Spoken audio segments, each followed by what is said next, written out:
Pagbasa mula sa sulat ni Apostol San Pablo sa mga taga-Efeso.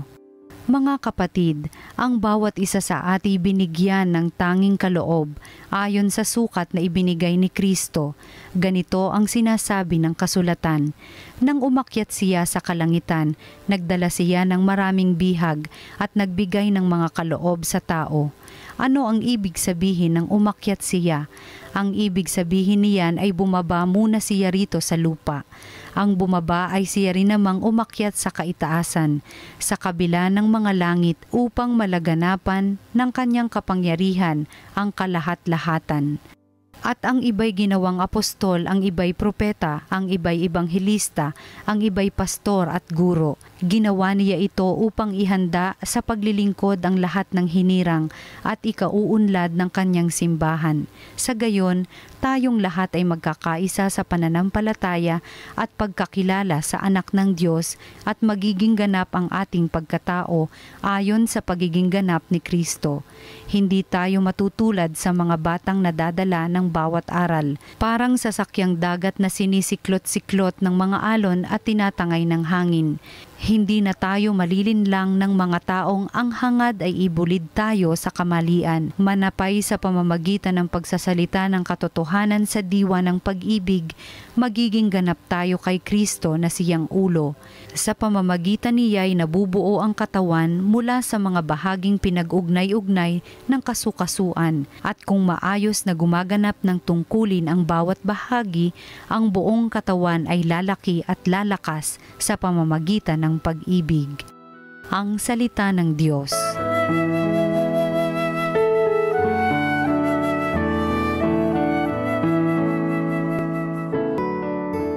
Masaya tayong papasok sa tahanan ng poong Diyos.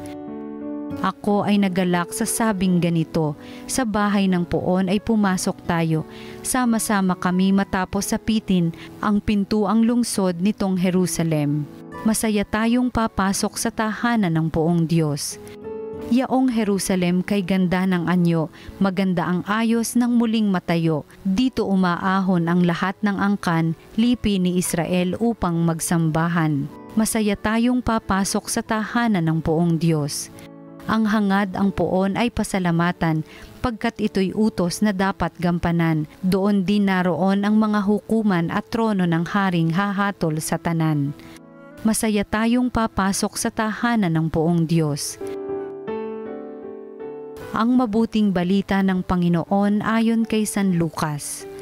Dumating noon ang ilang mga tao at ibinalita kay Jesus na ipinapatay ni Pilato ang ilang Galileo, samantalang ang mga ito'y naghahandog sa Diyos.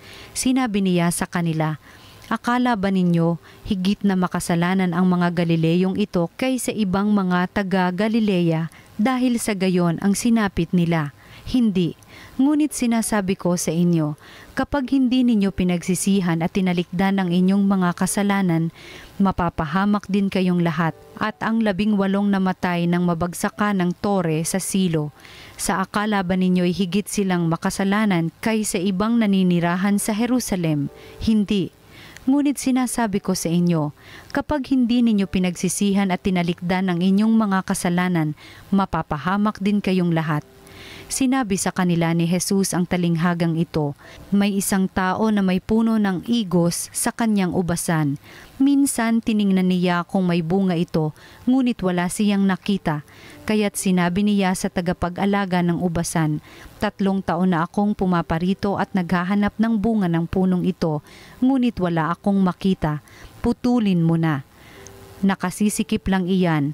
Ngunit sumagot ang tagapag-alaga, huwag po muna nating putulin sa taong ito. Huhukayan ko ang palibot at lalagyan ng pataba. Kung mamunga po ito sa darating na taon, mabuti. Ngunit kung hindi, putulin na natin. Ang mabuting balita ng Panginoon. Pinupuri ka namin, Panginoong Hesukristo.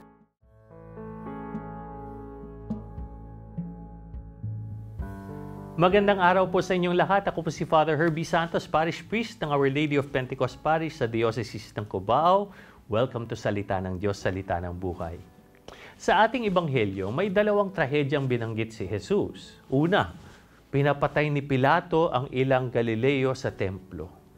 Pangalawa, 18 katao ang namatay nang bumagsak ang isang tore sa kanila. Di po ba gusto natin lahat na mamatay ng payapa? Ayaw natin mamatay sa isang madugo at marahas na paraan tulad nito. Nung panahon ni Jesus, yung mga tao ay naniniwala na ang pagkamatay dahil sa isang trahedya ay dahil sa mga kasalanang ginawa ng mga taong nasawi nung nabubuhay pa ang mga ito. Di ba minsan ganito tayo mag-isip? Ay, buti nga nangyari sa kanya yan. Siguro nakarma siya dahil sa kanyang mga kasalanan. Ngunit mabilis na pinabulaanan ni Jesus ang pananaw na ito. Sinabi ni Jesus na ang kanilang pagkakasala ay walang kaugnayan sa kanilang kalunos-nunos na pagkamatay.